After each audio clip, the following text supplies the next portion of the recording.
I often thought of my life as a well-structured novel, with each chapter carefully crafted, filled with hopes, dreams, and the occasional plot twist. My name is Daniel, and I'm a 38-year-old graphic designer living in a quiet suburb. My wife, Sarah, is a vibrant 35-year-old elementary school teacher with an infectious laugh and a penchant for baking. We had been married for 10 years, and while our relationship had its ups and downs, we had always believed in the power of communication. That belief led us to seek couples therapy. The decision to go to therapy had come after a particularly rough patch. Life had thrown us its fair share of challenges, work stress, financial worries, and the pressure of raising our two children. We thought a professional could help us navigate the tumultuous waters of our marriage. Enter Dr. Mark Sullivan, our couple's therapist, a man in his late 40s with an impressive resume and an aura of calm confidence. He had a way of making us feel at ease, as if we were in the presence of someone who genuinely cared about our well-being. At first, our sessions felt like a breath of fresh air. Dr. Sullivan encouraged open dialogue and provided tools to improve our communication. I remember the first time he guided us through a conflict resolution exercise. It felt empowering. Sarah and I left those sessions feeling hopeful, as if we were finally on the right path. But beneath that veneer of progress, I sensed an undercurrent of tension that I couldn't quite place. As weeks turned into months, the sessions continued, and I began to notice subtle shifts in Sarah's demeanor. She seemed distracted, often lost in thought after our therapy sessions. I brushed it off as mere stress from work and the kids. After all, the journey of marriage is fraught with challenges, and I wanted to believe we were overcoming them together. Little did I know that the very foundation of our relationship was about to be rocked to its core. The weeks that followed were filled with a mix of hope and trepidation as we continued to work with Dr. Sullivan. I thought we were making progress, but there were moments when I caught Sarah staring blankly at her phone, a flicker of something in her eyes that I couldn't decode. It was a feeling I dismissed, attributing it to life's usual chaos. But deep down, a nagging sense of unease began to gnaw at me, whispering that something was amiss. I remember one particular evening, sitting at our kitchen table, as Sarah absent-mindedly stirred her coffee. The light from the window cast a warm glow on her face, but I couldn't shake the feeling that the warmth was fading. I wanted to reach out to ask her what was bothering her, but the words caught in my throat. I was afraid of what I might uncover. As I reflect on those early days of therapy, I realize that we were standing on the precipice of a cliff, unaware of the impending fall. Trust is a fragile thing, easily shattered by the weight of betrayal. And in the weeks to come, I would come to understand just how fragile our trust truly was. It was a Tuesday evening when everything changed. The kids were at their grandmother's house for the night, and Sarah and I had planned a quiet evening together. I had just finished preparing dinner, the aroma of garlic and herbs filling the air, when I noticed Sarah was unusually quiet. She had been scrolling through her phone. Her brow furrowed in concentration, but I didn't think much of it at the time. After dinner, we settled on the couch to watch a movie. I tried to engage her in light conversation, but she seemed distant, her mind elsewhere. As I glanced at her, I felt a pang of concern. The nagging feeling that had been building inside me for weeks intensified. I decided to step out to the kitchen to grab some snacks, hoping a little distance would help clear my mind. While in the kitchen, I heard the soft chime of a notification from Sarah's phone. It was a message, and for reasons I still can't fully explain, I felt compelled to glance at it. Her phone was face down on the coffee table, and the screen lit up, revealing a name that sent icy tendrils of dread through me. Mark. I froze, my heart racing as I stared at the phone. Mark Sullivan, our therapist. The very man I had trusted to help us mend our marriage. My mind raced, trying to rationalize what I was seeing. Perhaps it was a professional message. Maybe they were discussing something about our sessions, but the instinctual nod in my stomach told me otherwise. With trembling hands, I picked up the phone, my breath catching in my throat. I unlocked it. Sarah had never been one for heavy security, and opened the message. It was a series of flirtatious exchanges, filled with emojis and innuendos that made my stomach churn. Each word felt like a dagger, piercing through the fabric of my reality. I felt like I was suffocating under the weight of betrayal. My mind raced back to the sessions, the way Dr. Sullivan had looked at Sarah with a gaze that lingered a moment too long. I remembered the way Sarah had smiled at him, a smile that felt charged with something I had overlooked. How could I have been so blind? The very man who was supposed to guide us through our issues had crossed the line into something dark and unforgivable. I set the phone down, my heart pounding in my ears. I wanted to scream, to cry, to confront her right then and there, but I was paralyzed by a mix of anger and disbelief. How could she do this? How could he? The thought of my wife, my partner, sharing something so intimate with another man, our therapist, was too much to bear. As I re-entered the living room, I felt like a ghost in my own home. The air was thick with tension and I could hardly meet her gaze. Sarah looked up as I approached, her face shifting from casual interest to concern as she saw the expression on mine. "Daniel, what's wrong?" she asked, her voice laced with worry. I couldn't respond immediately. The words caught in my throat, the truth felt like a stone lodged deep inside. Instead, I took a deep breath, forcing myself to maintain some semblance of composure. "I saw your messages," I finally managed to say, my voice steadier than I felt. Her face drained of color, and for a moment I thought she might deny it, but instead the realization settled in her eyes. "Daniel," she began, but I cut her off, my anger boiling over. "How could you do this? With him, our therapist?" The words came out in a rush, fueled by a mix of rage and heartbreak. I could see the panic in her eyes, the way she struggled to find the right words, but it didn't matter. I felt the ground beneath me shift, the foundation of our marriage crumbling in an instant. As she began to stammer out an explanation, I could hardly hear her over the roar of my own thoughts. The betrayal felt like a living thing, wrapping its tendrils around my heart, squeezing until I could hardly breathe. I had trusted her, trusted him, and now everything felt like a lie. In that moment of confrontation, I was engulfed by a whirlwind of emotions: anger, sadness, confusion. I could hear my own voice trembling with rage, demanding answers, but inside I was shattered. I had thought we were working towards healing, but now it felt as if we were standing at the edge of a cliff and I was about to fall. The air in the room was electric, charged with a tension that felt almost palpable. My heart raced as I confronted Sarah, the woman I had loved for over a decade. The disbelief hung heavily between us, thickening with each passing second. I could see the panic in her eyes morphing into something I had never witnessed before: shame, perhaps, regret. But none of it mattered. The betrayal was a bitter pill to swallow, and I felt as if I was choking on it. "Daniel, please let me explain," she pleaded, her voice trembling, but I was past the point of wanting explanations. I didn't want to hear about her feelings or the justification for her actions. I just felt raw, exposed, and utterly broken. "Explain what? How you decided to sleep with our therapist, the man who was supposed to help us?" I spat, each word laced with venom. "You think this is just some misunderstanding? You think I'll just sit here and accept that you were unfaithful to me?"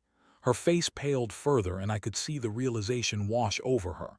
I watched as she struggled to form coherent sentences, her thoughts racing faster than her ability to articulate them. "I never meant for it to happen, Daniel. It just happened," she stammered, tears welling in her eyes. "Just happened." I echoed incredulously, anger bubbling to the surface. "You think that's an excuse? You think that's enough to justify what you did? You betrayed me, Sarah. You betrayed our family. How could you do this to us?" In that moment, I could feel my heart breaking into a million pieces. I had always believed that we were a team, partners against the world. But now I felt like I was standing alone, surrounded by the wreckage of our marriage. The thought of her in the arms of another man, especially the man who had been privy to our most intimate struggles, sent waves of nausea through me.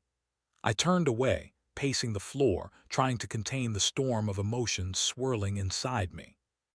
I could hear Sarah sobbing softly behind me, the sound cutting through me like a knife. "I'm so sorry, Daniel. I don't know how it happened. I didn't mean for it to go this far," she cried. "Didn't mean for it to go this far." I shot back, spinning around to face her. "You're telling me it was just a mistake. You think I'm going to buy that? You think I'm going to let you off the hook that easily?" Her face crumpled as she sat on the edge of the couch, her hands covering her face. I could see the guilt and remorse etched into her features, but it felt too little, too late. I was drowning in anger and betrayal, and I didn't know how to swim to the surface. I took a deep breath, trying to gather my thoughts. "How long has this been going on?" I asked, my voice low and dangerous. Sarah hesitated, her silence screaming louder than any answer she could give. "A few weeks," she finally whispered, her voice barely audible. "A few weeks." The words echoed in my mind, twisting like a dagger. "So, while I was here pouring my heart out to you, you were with him." I felt the heat of rage building in my chest. "You were lying to me, to our family. How could you betray my trust like this?" "I didn't want to hurt you, Daniel. I thought I could handle it. I thought it was just, I don't know, a mistake," she replied, her voice cracking. "A mistake?" I scoffed, the bitterness spilling over. "This isn't just a mistake, Sarah. This is a betrayal of everything we built together. You let someone else into our marriage, someone who was supposed to help us, and you crossed the line." The tears streamed down her cheeks as she looked up at me, desperation etched into her features. "I know I messed up. I know I hurt you. But I love you, Daniel. I want to fix this. Please, let's go back to therapy. Let's work through it together." The thought of returning to therapy, of sitting in that office with Dr. Sullivan again, felt like a punch to the gut. How could I trust a man who had betrayed me in the most profound way? The very person I had turned to for help had become an enemy. "I can't do that, Sarah. I can't go back to him. Not after this," I said, my voice firm. "I'll find another therapist. We can work on this, I promise." She begged, her voice rising in urgency, but I was already too far gone. The betrayal had shattered something deep within me, and I felt a cold resolve forming. "You don't get it, do you? This isn't just about finding another therapist. This is about trust, and you've destroyed that trust. You've destroyed us." As I said those words, a sense of clarity washed over me. The anger was still there, but beneath it lay a growing sense of determination. I couldn't let this go unaddressed. Dr. Sullivan had violated his ethical duty, and he had taken advantage of our vulnerability. I would make sure that he faced the consequences of his actions. As I stood there, staring at Sarah's tear-streaked face, I realized I was no longer just a betrayed husband. I was a man on a mission. The days following that confrontation were a blur of emotions: anger, betrayal, confusion, and a burgeoning resolve. I felt like a man standing on the edge of a precipice, looking down into a chasm of uncertainty. My marriage, once a source of comfort and joy, had transformed into a battleground, and I was determined to reclaim my power. But reclaiming my power meant taking action, and that action would be directed squarely at Dr. Mark Sullivan. I couldn't shake the image of Sarah's tear-streaked face from my mind, nor could I forget the betrayal I felt from a man who was supposed to guide us. The thought of him sitting in his office, continuing to practice while knowing he had crossed an unforgivable line, ignited a fire within me. I couldn't allow him to continue harming others as he had harmed me and my family. The decision to report him to his professional board came to me in snippets of clarity during sleepless nights when the world was quiet and my thoughts were loud.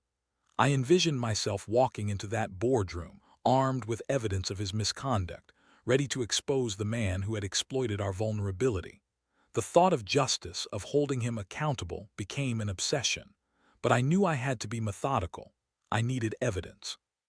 I began to scour through the messages on Sarah's phone, documenting every exchange, every flirty comment, every indication that their relationship had crossed the bounds of professional ethics.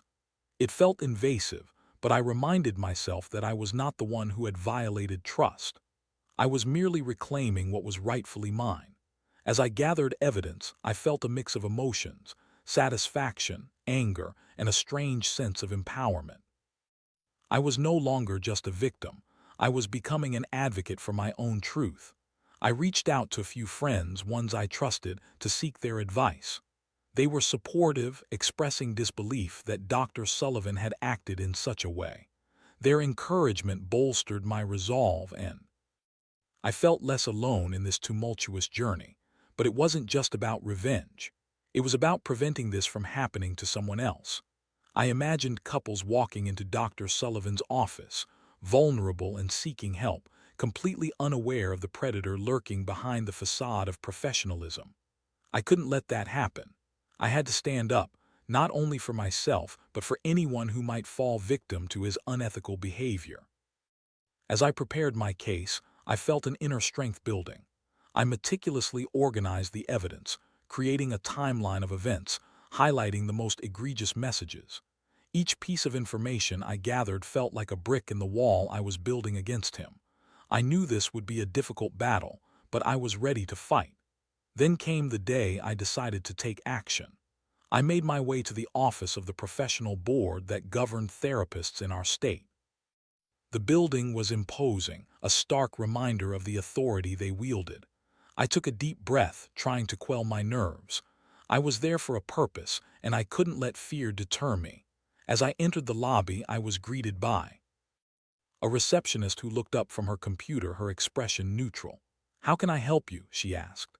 "I'd like to file a complaint against Dr. Mark Sullivan," I said, my voice steady despite the whirlwind of emotions inside me.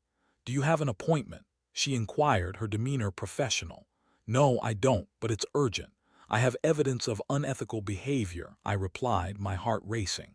After a few moments of hesitation, she gestured for me to take a seat. I sat down, my hands clammy and my mind racing. I could feel the weight of the decision pressing down on me. This was it. I was crossing the point of no return, stepping into a battle that would change everything.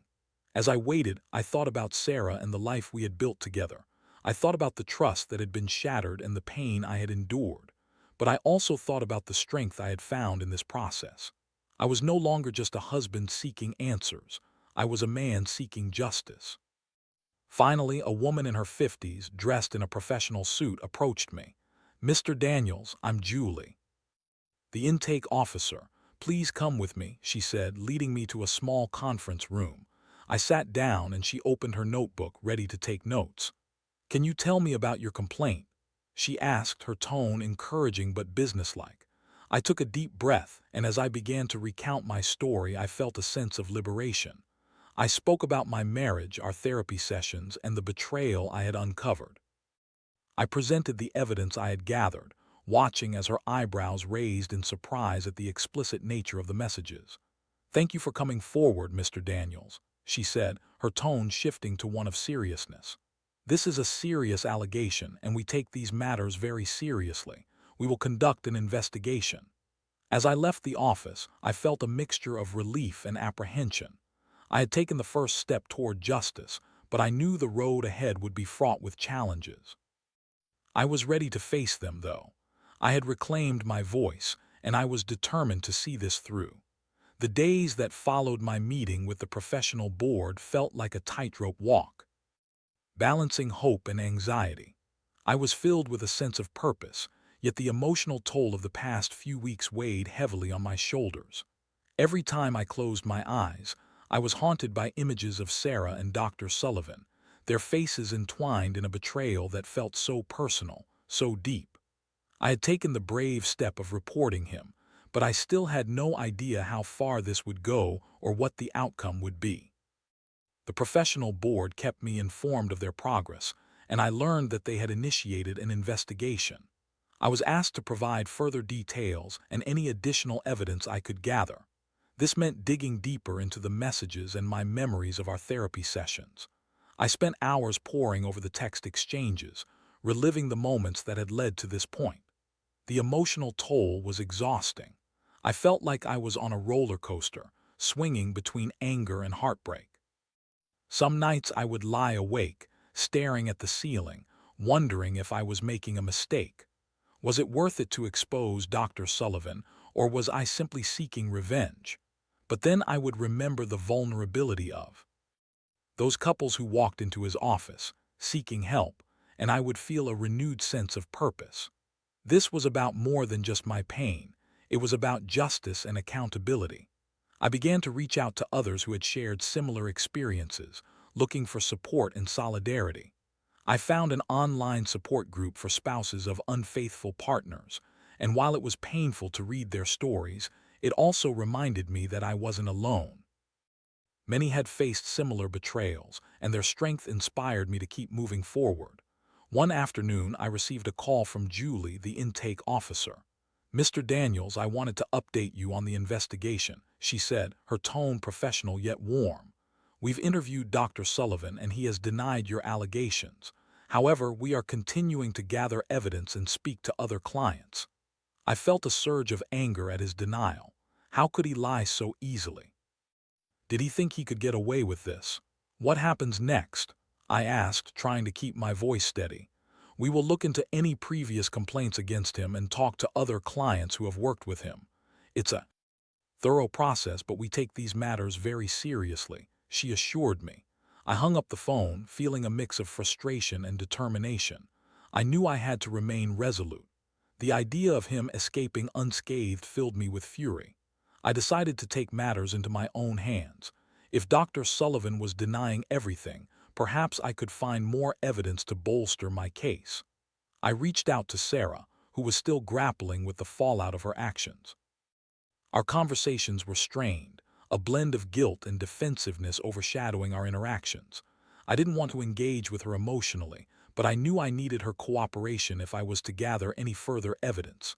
"Sarah, I need you to be honest with me," I said one afternoon, my voice firm but calm. "I need to know everything about your relationship with Dr. Sullivan. I need to understand how far this went." She looked at me, her eyes filled with regret. "Daniel, it was a mistake. I never meant for it to go this far. I thought it was just a harmless flirtation at first, but it spiraled out of control," she admitted, her voice trembling. "Did you ever meet outside of the sessions?"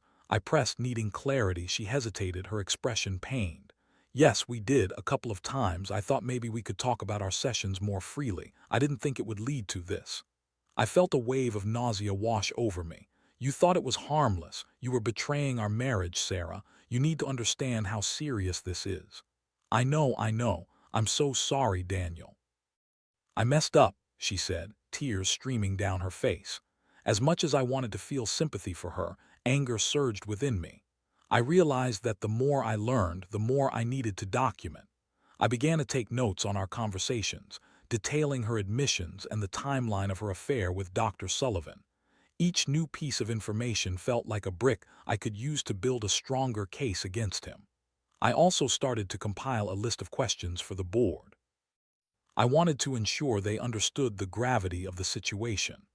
I drafted a letter outlining my concerns about the ethical implications of his behavior, emphasizing the potential harm he could inflict on other couples.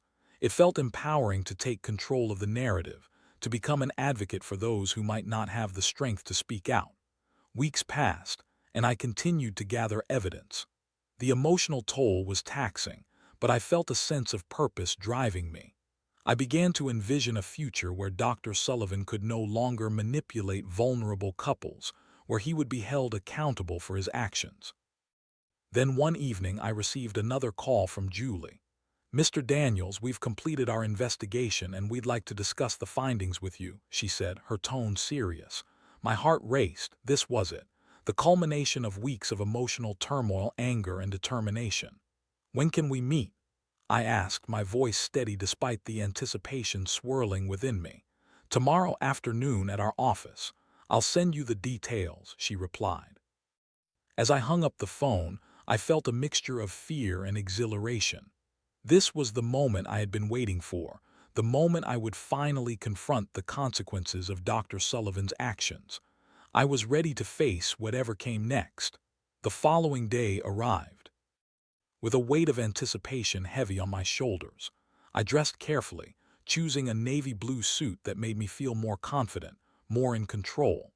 I wanted to present myself as someone who had been wronged but was now ready to reclaim his narrative. As I drove to the professional board's office, I replayed every detail of my case in my mind, every piece of evidence I had gathered, every admission Sarah had made. I felt a sense of purpose that I had not felt in weeks. Upon arriving, I was greeted by Julie, who led me into a small conference room. The atmosphere was tense, the air thick with unspoken questions. I took a seat at the table, and shortly after, two members of the board entered, introducing themselves with firm handshakes. They looked serious, and I could see the gravity of the situation reflected in their expressions. "Thank you for coming in today, Mr. Daniels," one of the board members said, gesturing for me to begin. "We've completed our investigation into Dr. Sullivan's conduct, and we'd like to hear your account once more." I took a deep breath, feeling the weight of the moment settle on my chest. "Thank you for taking this seriously," I said, my voice steady. "I've gathered evidence of unethical behavior on his part, and I'd like to present it to you." As I laid out the timeline of events, detailing the conversations I had with Sarah and the messages I had uncovered, I could see their expressions shift. They listened intently, taking notes as I recounted the betrayal that had shattered my marriage. I felt empowered as I spoke, my voice firm as I emphasized the importance of accountability in therapy. Dr. Sullivan breached the trust that is essential in a therapeutic relationship. He took advantage of our vulnerability, and I believe he poses a risk to other couples seeking help. I concluded, my heart racing. The board members exchanged glances, and I could see they were taking my concerns seriously. "Thank you for your detailed account, Mr. Daniels. We appreciate your courage in coming forward," one of them said. "We will review the evidence you've provided and determine the appropriate course of action." As I left the conference room, I felt an overwhelming sense of relief wash over me. I had done what I set out to do. I had confronted the betrayal, not just for myself, but for anyone who might have walked into Dr. Sullivan's office unaware of his unethical behavior. In the weeks that followed, I received updates from the board. Dr. Sullivan was facing disciplinary action, and I learned that he had been suspended pending further investigation. The news brought a mixture of satisfaction and sadness. I had fought for justice, but it was still painful to think about how deeply intertwined my life had become with his. As I processed the outcome, I also began to reflect on my own journey. I realized that this experience had forced me to confront my own vulnerabilities and strengths. I had emerged from the ashes of betrayal not just as a victim, but as someone who had found his voice. I had learned that seeking justice was not just about revenge. It was about standing up for what was right. Sarah and I continued to navigate the aftermath of her affair. Our relationship was still fragile, and trust was a distant memory. We sought individual therapy to help process the emotional fallout. It was a long road, and there were days when the pain felt insurmountable, but I was committed to healing, whether that meant rebuilding our marriage or finding closure. One evening, as we sat together on the couch, I turned to Sarah. "I want to move forward, but we have to be honest with each other. We can't just pretend this never happened," I said, my voice steady but gentle. "I know," she replied, tears in her eyes. "I'm so sorry for what I did, Daniel. I want to earn your trust back, but I know it will take time. I'm willing to work on it, but we have to be transparent." "No more secrets," I said, feeling a glimmer of hope for the first time in weeks. As we embarked on this new chapter, I felt a sense of empowerment. The journey ahead would be challenging, but I was ready to face it, armed with the lessons I had learned about trust, betrayal, and the importance of accountability. In the end, I realized that while the scars of betrayal would always remain, they also served as a reminder of my strength and resilience. I had fought for justice, not just for myself but for anyone who had ever been wronged. I had learned that it was possible to rise from the ashes, to reclaim my narrative, and to embrace the journey of healing with courage. As I closed my eyes that night, I felt a sense of peace settle over me. I was no longer just a man defined by betrayal. I was a man who had taken a stand, and in that I found my power. This chapter of my life had come to a close, but I knew that many more awaited. I was ready to embrace them, one step at a time.